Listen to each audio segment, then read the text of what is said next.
In 2006, the astronomical world made a cold, calculated decision. We stripped Pluto of its title, demoting it to a dwarf planet. To us, it was nothing more than a cosmic graveyard, a dead, frozen rock, floating in the absolute zero darkness at the edge of our solar system, billions of miles away from the sun's warmth. We thought its story was over. But we were wrong. Dead wrong. In 2015, after a grueling 9.5-year journey across 3 billion miles of empty space, NASA's New Horizons spacecraft finally arrived. It was supposed to take photos of a dead world. But what it beamed back to Earth shocked the entire scientific community. Pluto wasn't a dead rock. Pluto is alive. As the first high-definition images flickered onto screens back on Earth, scientists didn't see a crater-scarred, ancient surface like our moon.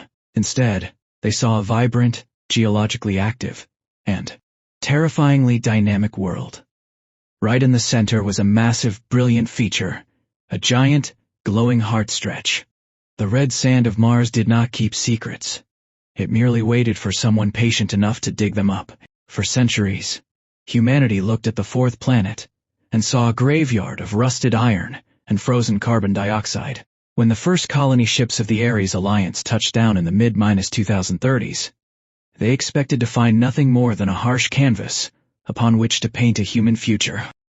They built the domed cities of New Olympus and Acidalia Prime, digging deep into the Martian regolith for water ice, completely unaware that they were tunneling into the roof of a vault. Dr. Aris Thorne was a geologist who preferred the silence of the outlands to the pressurized politics of the colony domes. It was during a routine deep crust survey in the Noctis Labyrinthus, the labyrinth of the night that his ground-penetrating radar picked up the impossible. Beneath the fractured canyons lay a network of geometric voids, so vast they defied natural explanation. They weren't lava tubes. They were corridors, laid out in perfect, sweeping fractals that converged beneath the towering shield of Olympus Mons. Aris kept the data quiet, sharing it only with a brilliant biophysicist named Dr. Lyra Lynn. Together, using a modified subsurface drone, they breached the first perimeter. What they found was not a city of bone and stone, but a world of dormant machinery. The walls were made of a dark, metallic alloy that absorbed light, veined with frozen channels of liquid silver. It was an ancient, planetary-scale terraforming engine, built by a civilization that had vanished before Earth had even conceived of multicellular life. But the engine was not empty. At the center of the subterranean complex, submerged in a hyperdense fluid that defied the laws of thermodynamics, lay a massive, biomechanical sphere.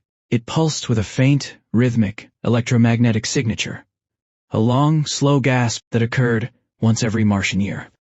Mars was not a dead planet. It was an artificial world placed into a medically inn. The discovery changed everything, but it also ignited a quiet, desperate war. When the Ares Alliance corporate board learned of the tech, they saw a monopoly on infinite energy and planetary manipulation. They moved to militarize the excavation sites, intending to strip mine the ancient machinery. But Aris and Lyra realized a terrifying truth as the corporate drills began to pierce the deeper chambers. The machine's defense protocols were tied to its life support. Forceful extraction would trigger a planetary self-destruct sequence, venting the planet's core energy and obliterating everything on the surface, including the human colonies. In a desperate race against the corporate security forces, Aris and Lyra bypassed the security perimeters, descending into the heart of Olympus Mons to interface with the sphere. Lyra, utilizing a neural link system designed for deep space navigation, connected her own mind to the ancient Martian network. The sheer volume of data nearly burned out her N.